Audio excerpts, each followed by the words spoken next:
router mikrotik, maka biasanya akan otomatis bersama lisensi level 4 ke atas. Sini. Level 4. Gitu. Nah, apabila kita ingin melihat lisensinya ada di menu sistem, lalu di fitur resource. Nah, baik, kita akan melihat resource dari mikrotik yang saya pakai saat ini.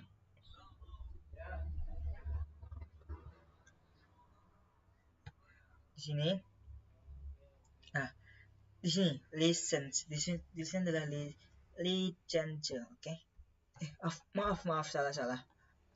Ternyata ada kesalahan. Salah. Astagfirullah. Maaf ya. Nah, di sini. Nah, di sini adalah model mikrotik yang saya gunakan dengan CPU MIPS 24KC FV7.4 dengan CPU 1. Sini yang saya gunakan.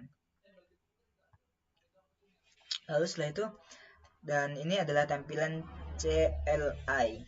Jika kalian ingin melihat tampilan CLI itu, berarti kalian harus ke terminal.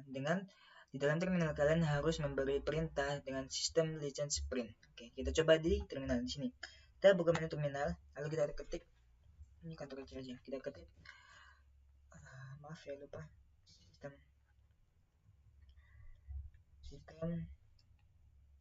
license print, enter.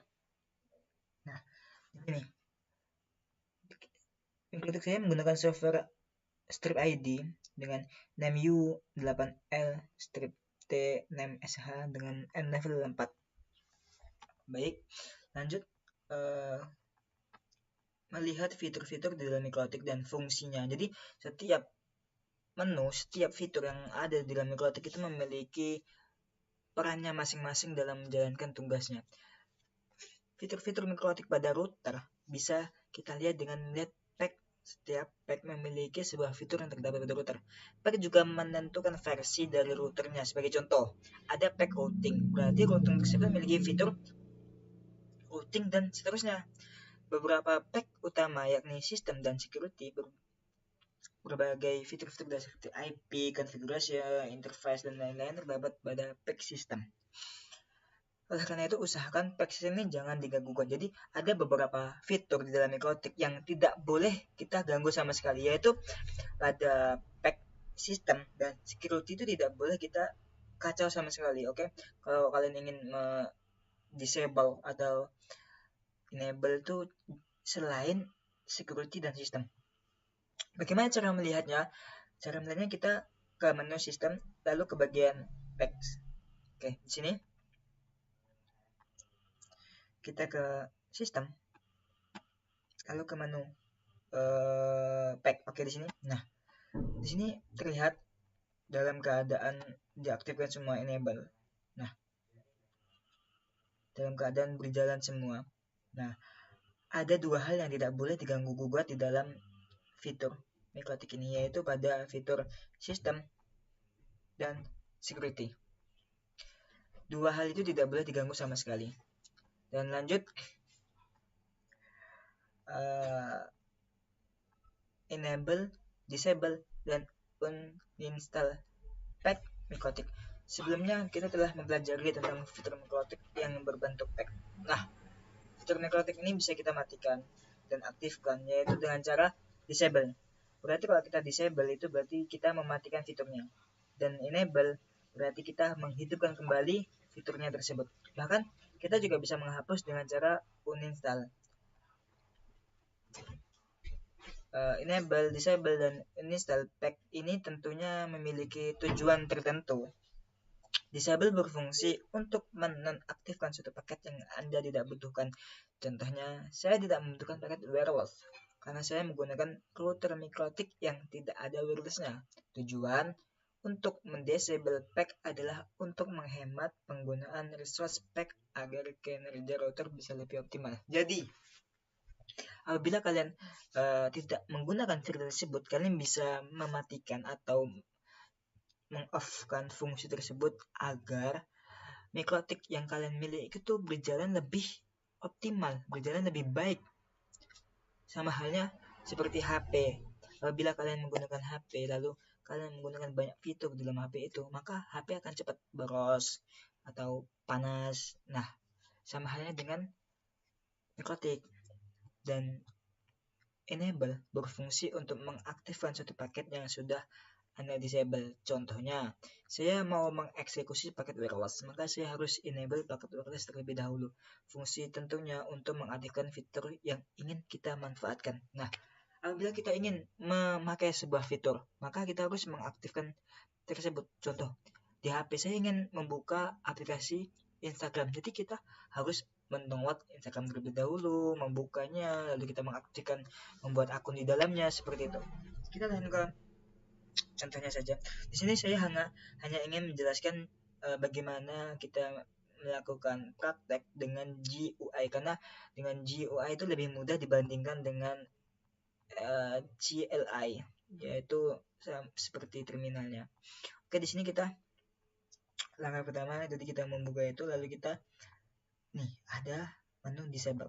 Oke, kita akan mencoba mendisablekan MLS. Kita disebut disable. Nah, setelah kita tekan fitur disable, maka nanti di sebelah kanan ini akan ada tulisan scheduled for disable. Maka paket ini sudah siap untuk disable. Nah, lalu bagaimana cara untuk mendisablekan? Kita pergi ke sistem, lalu ke reboot. Nah, di sini kita tekan yes. Baik. Nah, di sini kita harus menunggu beberapa waktu untuk melihat apakah setelah berhasil atau belum paket yang kita ingin disablekan.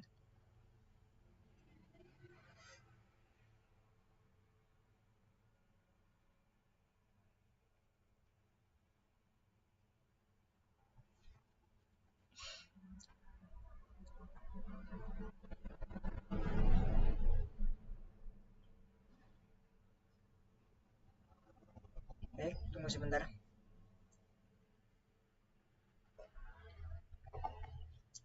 Nah, ketika tampilan fitur yang tadi kita disable sudah ada tanda X seperti ini, maka fitur tersebut telah berhasil kita off-kan, kita nonaktifkan. Nah, lalu bagaimana caranya ketika ingin kita gunakan kembali?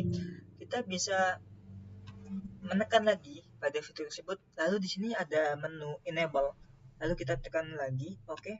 Nah, setelah itu kita pindah ke sistem, lalu kita reboot lagi, oke. Yes.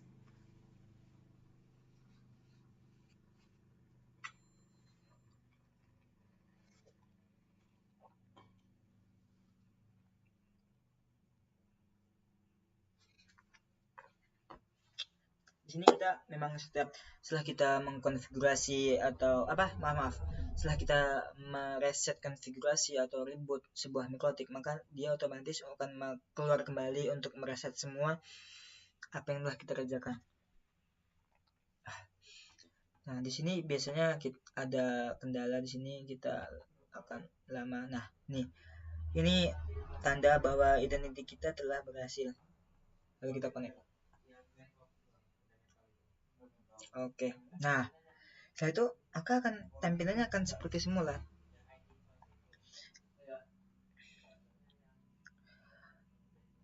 Nah, pada bab yang akan datang kita akan membahas